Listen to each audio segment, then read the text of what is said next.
Welcome to another exciting week in the world of Microsoft Flight Simulator. In this week's video, we'll update you on the latest feedback snapshot of VATSIM for launch day, highlights of the developer Q&A, and of course, who's developing what for this new sim.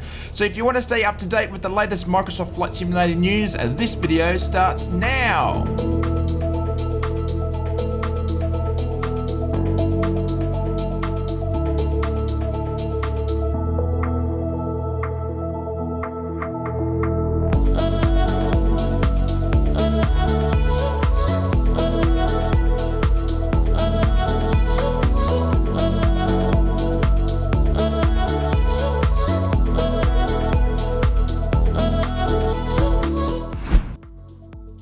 Welcome to another exciting Microsoft Flight Simulator update video. This is where we bring you all the news and updates of the development of this new flight sim. So if you're lazy like me and you don't want to troll the net to see all the latest updates, this video is for you. So hit that subscribe button for more weekly update videos. Wow, only a couple of days to go until the PC users will get their hands on this new flight simulator that you're all been patiently waiting for. This starts the question, what is next for Microsoft Flight Simulator? Where do we go from here after release date? The great news that the team at Microsoft will be going to be very busy for many years to come, developing more features that the community have been asking for, such as VR, helicopters, and more. The third-party devs will be creating everything in between, including your favorite aircraft and airports. The future after the Sims release in the next few days will be bright indeed. So we've been saying that, let's get into the news. The Microsoft development update the 13th of August this week, we saw a new updated feedback snapshot. No surprises on the top questions and the top alpha issues, but the top wish list, it is clear to see what the Flight Sim team are working on at the moment. The third-party SDK is getting a lot of attention, which they have been quite detailed about in the past few updates. The better the SDK is, the higher quality and the quicker we will see a third-party content releasing. The other two in progress are AI traffic and VR, which we all know is currently being developed on. This week, the Microsoft Flight Simulator team streamed a 1-hour Q&A where we had the head of Microsoft Flight Sim, the CEO of Asobo, and the lead software engineer from Asobo answering questions from the community about the launch and the future of the sim. Some of the key topics that were talked about were helicopters. Yes, we will see helicopters in the sim at some point. Seasons, and also improvements to the sim and how they're going to roll this out to the community going forward. I will leave a link in the description. If you have a spare hour out of your day, it's definitely worth the time. VATSIM partnership announcement was updated with another video again. I will leave a link in the description below of that video. We did learn that we'll be connecting to VATSIM via a vPilot clone, as we have done in the past with the other sims. This one will be for a Microsoft Flight Simulator. VATSIM will be available for launch on August the 18th. Over on the third-party news for this week, the developers have been very active on their current project, so let's take a look at the so-called space race for Microsoft Flight Simulator. Orbex, one of Flight Sim's heavyweights this week, posted a massive update on what airports they are currently working on, and also some new products, which are called landmarks. These products will cover cities in more detail than what ordinary the base sim does at the moment.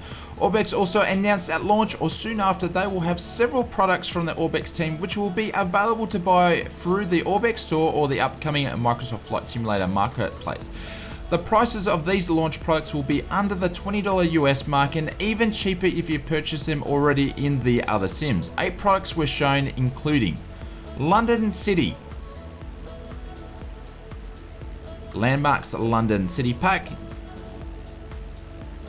Innsbruck Airport, Leeds Bradford Airport, Orcars Airport, Tacoma and Narrow Airport, Hollywood Burbank Airport, Santa Barbara Airport.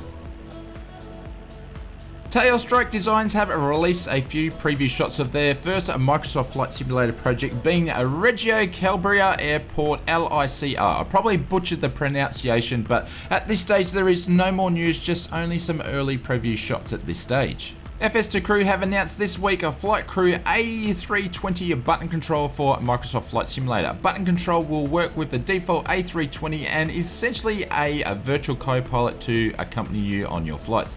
The new add-on will have a new UI interface and will work with buttons instead of the traditional voice control that we've seen on their other products in the past. No ETA on the release date at this stage. Furthermore, for FS2 Crew, they did in fact announce another product a few days later called a Pushback Express. No details were given, but we can only assume from the name it's a pushback utility. Again, no ETA at this stage. Speaking of pushback utilities, FS Dream Team previews GSX for Microsoft Flight Simulator. Yes, one of the big name titles from the ESP platform is set to be brought over to the new sim.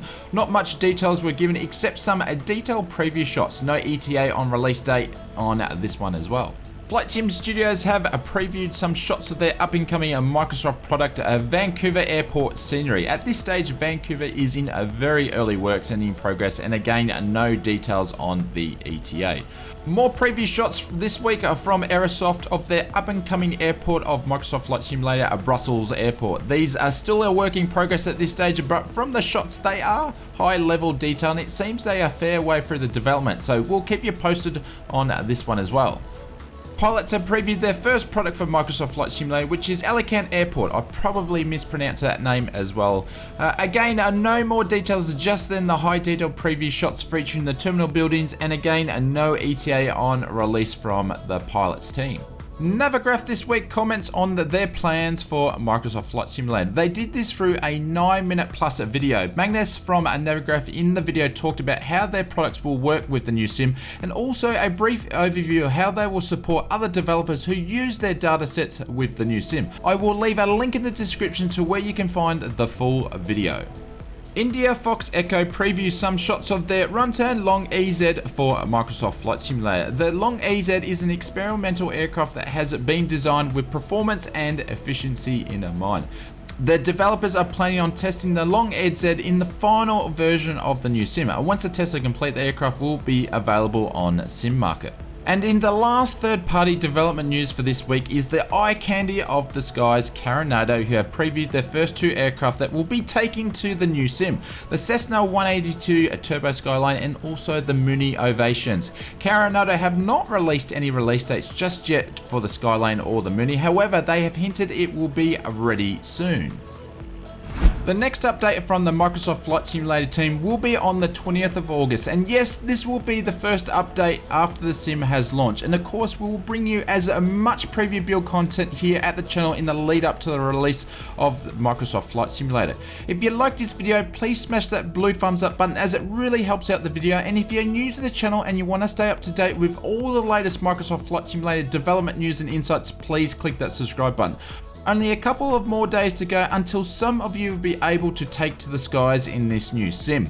I'm going to leave you with one of my other favourite Microsoft Flight Simulator 2020 videos here. Why don't you check that one out, and I will see you over there.